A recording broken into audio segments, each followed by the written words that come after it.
Bueno, pues ya estamos listos. Gracias, Aida, muy gentil. Hoy vamos a platicar con nuestro urólogo de cabecera, el doctor Andrés Hernández Porras, sobre una de las problemáticas que, bueno, él especializándose en enfermedades propias de los hombres, podría entender y nos va a explicar perfectamente bien cómo es este proceso que en las mujeres lo conocemos muy bien, la menopausia, pero ¿cuál sería su contraparte para el hombre? Tiene un nombre, se llama andropausia y es exactamente lo mismo, al menos lo origina lo mismo, una deficiencia en la producción de hormonas debido a la edad. Doctor, ¿cómo estás? Bienvenido, muchas gracias por estar aquí con nosotros. Oye, durante muchos años no se tocaba este tema, no es que se ignorara, ¿no? Pero hablar de andropausia era así como que nos quitaba virilidad a los hombres, ¿no? Sí, no, y también desde el punto de vista médico muchas veces se hablaba de andropausia y se pensaba que era algo inventado, o sea, no tenía un sustento realmente médico como para hablar o etiquetarlo como andropausia, y ahora vemos que es algo diferente, ¿no? Pero está completamente medido y comprobado hoy por hoy, ¿no? El término ya existe, ya lo enseñan en la escuela de medicina. Sí, así es. El problema aquí es que la andropausia es como comentaste al principio, la mujer deja de menstruar y sabemos que tiene menopausia, pero en el hombre no hay un dato pivote o un dato que marque el inicio de esta andropausia. Por ejemplo, si queremos ver los exámenes de laboratorio, ver la testosterona, nosotros sabemos que hay pacientes que tienen andropausia aunque tengan valores normales de testosterona, generalmente en niveles bajos, pero digamos tienen andropausia y están en ese equilibrio. Ahora, hay pacientes que no tienen andropausia y están fuera del rango normal también de testosterona, entonces hay cierta controversia entre cómo, digamos, cómo etiquetarlo desde el punto de vista laboratorio.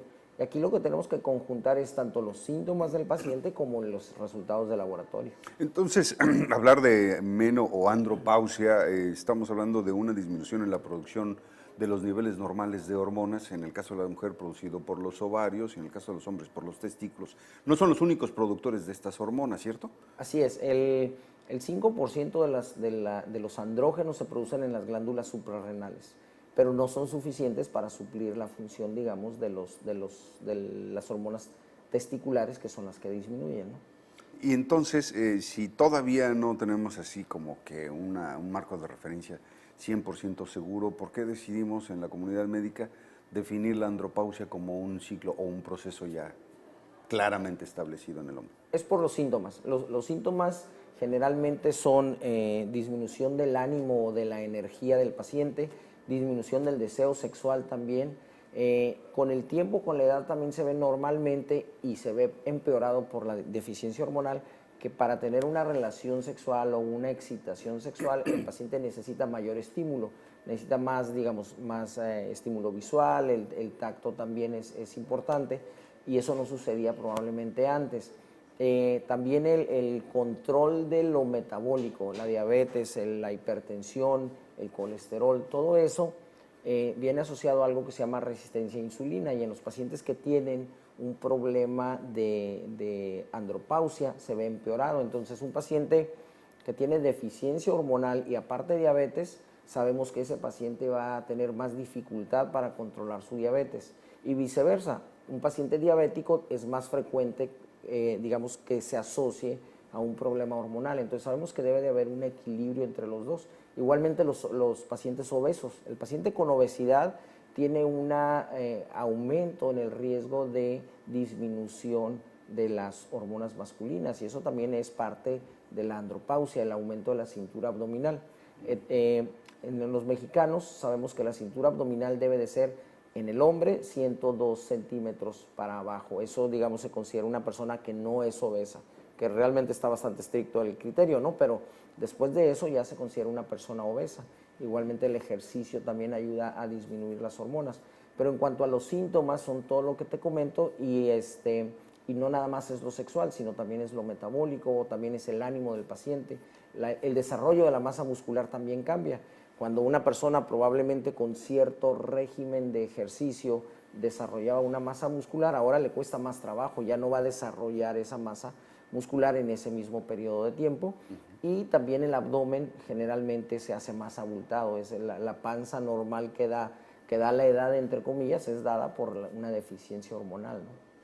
Vaya, ¿no? Entonces, si a esto le combinamos algún participación de la genética del individuo, ¿no? Que sean en su casa todos bastante gruesos, pues imagínate nada más qué tristeza, ¿no? Que llegue este momento de vivir la andropausia, ¿no?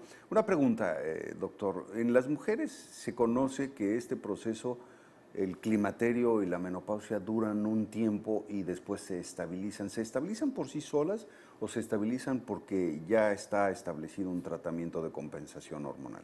Bueno, en las mujeres hay mujeres que pueden, digamos, tolerar los efectos de la menopausia y posteriormente se acostumbran y ya después ya nos presentan. Por ejemplo, los bochornos, hay ocasiones en donde les hacen la vida imposible y requieren a fuerza de algún tratamiento, pero hay ocasiones en que la mujer es más tolerante y tolera, digamos, estos síntomas de tal manera que desaparecen.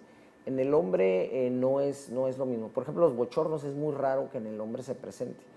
Puede pasar, pero es muy, muy raro que presente. Puede más bien tener trastornos del sueño. Un paciente con andropausia también puede tener dificultad para conciliar el sueño o incluso digamos, el paciente crea cierta tolerancia, pero porque se acostumbra y dice, ¿sabes qué? Pues es que yo ya estoy grande.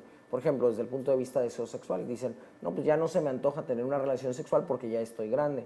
Pero lo tratan, digamos, justificar, como parchar los síntomas con un justificante y ya lo toleran porque lo toman como parte de su proceso de envejecimiento y no debe de ser así. Ahora, no son síntomas como en la mujer que puedan comprometer tanto la vida del paciente. Sí se hacen más irritables, por ejemplo, se hacen más corajudos, pero no es al grado de crear un desorden, ¿no? Un desorden o algo fuera de lo socialmente aceptable.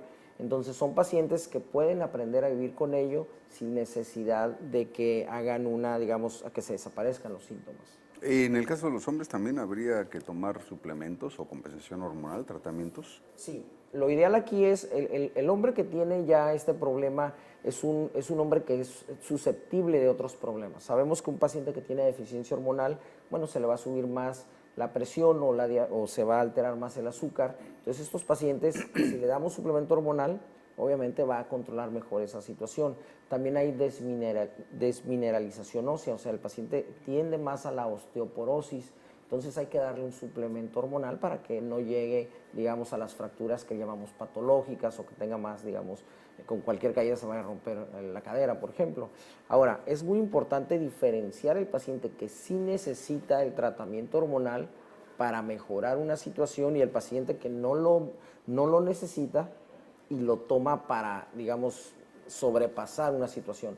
Un paciente que hace pesas y quiere desarrollar una masa muscular así mayor a la normal, bueno, va a tomar mucho más andrógenos, pero más esa testosterona que toma extra le ayuda a desarrollar masa muscular, pero también tiene ciertas consecuencias. También aumenta el riesgo cardiovascular, los infartos aumentan, la viscosidad de la sangre aumenta y eso le puede dar embolias al paciente. Tiene, digamos, algunos otros efectos sobre la fertilidad. El paciente, su testículo normalmente produce hormonas, pero cuando las obtiene de manera externa, el mismo cuerpo asimila, sabes que yo ya tengo hormonas, ya no voy a producir. Entonces el testículo se encoge o se hace más pequeño en función de que ya no está produciendo las hormonas. Entonces sí tiene consecuencias el tomar hormonas como suplemento una persona que no lo necesita. Pero la persona que lo necesita, obviamente tienen que tener un control porque hay que saber cuánto se le da, cuánto es la dosis que debe tomar. Entonces, al llegar a los niveles adecuados en cuanto al laboratorio y en cuanto a los síntomas, nosotros sabemos que ese paciente, bueno, pues ya no necesita realmente más suplemento, ¿no? Ya para finalizar, ya se nos acabó el tiempo, Doc. ¿Cómo le puede hacer una persona para saber si necesita revisarse? ¿Hay un estudio de laboratorio o en el consultorio que nos ayude a determinar si esta persona en cuestión está ya en un proceso andropáusico declarado y necesita un tratamiento como estos? Hay cuestionarios, los pueden buscar por internet y es cuestionario sobre deficiencia hormonal o se puede buscar sobre hipogonadismo, ya los contestan y ellos mismos se van a dar cuenta.